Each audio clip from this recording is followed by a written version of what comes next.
yan po mga kababayan, magandang hapon po sa atin lahat. So ngayon po, for today's vlog ay dadalawin po natin si Ate Olivia. Kamustahin po natin kung ano na po yung kalagayan niya dito. At meron din po tayong surprise sa kay Steve po. At yung pinapayos po natin yung kanyang ipin. So ngayon po ay maulan. So, medyo mahirap po yung daan. So, malakas po yung ulan palagi dito sa Batangas. Ayan po, pupunta po tayo dito. Ayan po. Ako po. Nadaan dito. Hi! Kamusta na ikaw? Galaro ikaw? Ha? Kamusta na? So, ito po yung bahay po nila Ate Olivia. Ayan. So, okay na. Linis yung bahay nila. Hi, Steph. Oh! Dito pala si Steph ah. Tama si Steph ay. Kamusta na? Ha? Ganda ng pormahan mo ngayon. Para kang mumulad ah. Ayun po yung anak po ni Ate Olivia na bunso.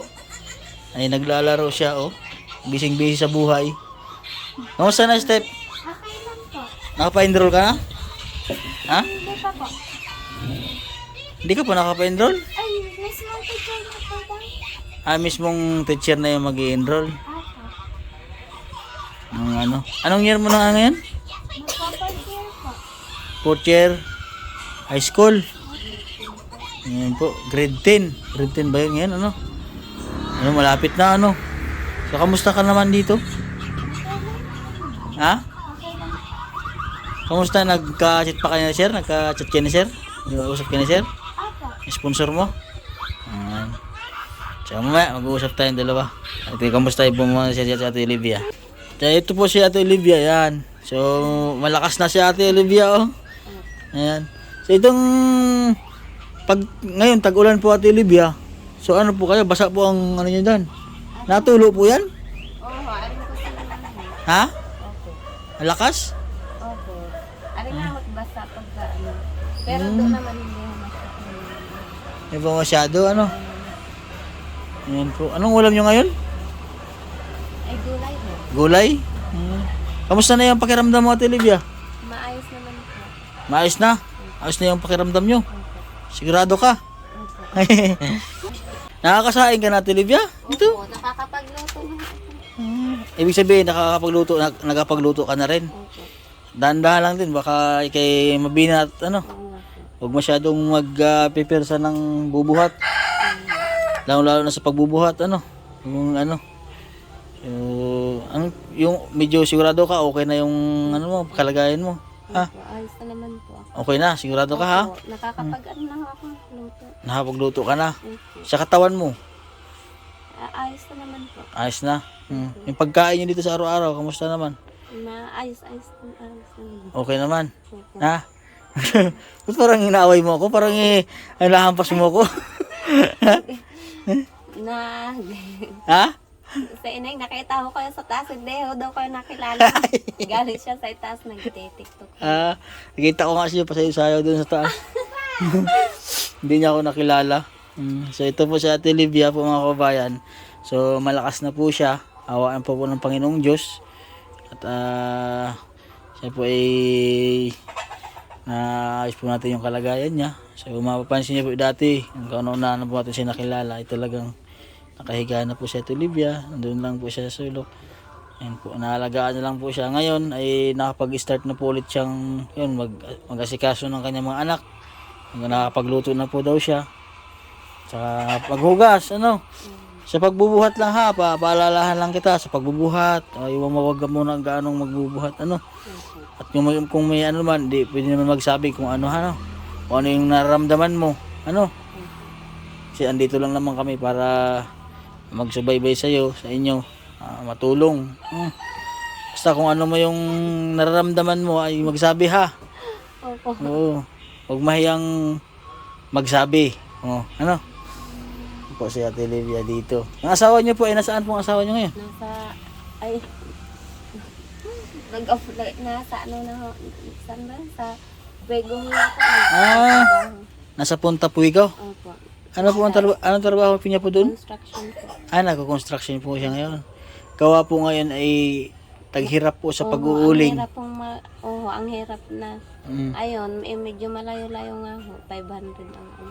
Ang kanyang sahod. Ngayon kasi ay yung mahirap magparikit sa uling, no? Ano, kasi tag-ulan, sobrang malakas ang ulan, hindi makapag-uling, ano. So kaya nag-apply muna siya dun sa Punta Puigo, ano. 500 naman yung isang araw niya. Oo. Di okay naman, ano, Oo, medyo kasi simula lang ho nung isang ano. kasimula niya lang. Oo. Ilang araw na siya doon? Siguro mga 8 na ho. Mga 8 na. So yung mga anak nyo, kamusta naman po yung mga anak nyo? Olivia? Ayos naman po. Ha?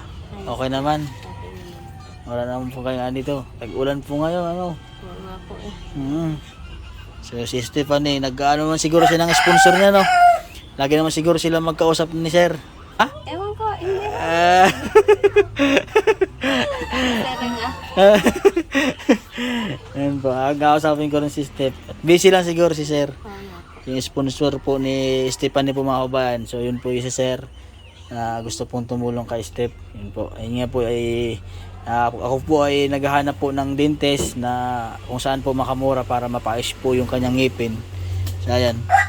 Sige po Ate Olivia, magsasaing po ata kayo. Magano? Nagsaing na kayo? Maya pa. Ano? Puntahan po natin si Steph. Kausapin po natin. Kamusta naman yung ngipin mo? Okay lang po. Minsan kayo nasakit. Nasakit? Sa'yo nasakit sa may harapan? Oo. Kasi yung pong ngipin po niya ay yun, pinalinisan po namin. Tapos yung sabi nga po ng yung sa kabilang dentist po ay malaki-laki nga po daw yung magastos. So naghanap ako ng ibang dentist dun sa Lian. So nagpa-schedule baka Martes, Monday kung available, di ma-chat lang ako sa'yo. Tapos sunduin kita dito para mapatingin natin sa ibang dentist yung ngipin mo, ano. Kasi siyempre yung iba hindi naman pares-pares yung ano nila, ano. So babalik na lang ako dito para pumunta tayo dun at mapakita natin, ano. Ito yung kapalit na Steve po na bunso, oh. Ganda. Tama na ikaw ay. Ha?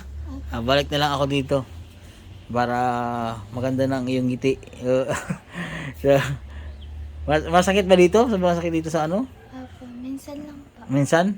Paano pag halimbawa ay yun nga sabi, di ba, sabi sa iyo ng dentist ng doktor na ay mahirap na daw ano.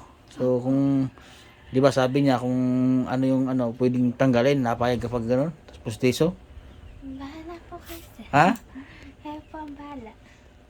Kami ang bahala. Paano pagkatanggalin lahat ng ngipin mo? Kami pa kami pa rin ang bahala, ha?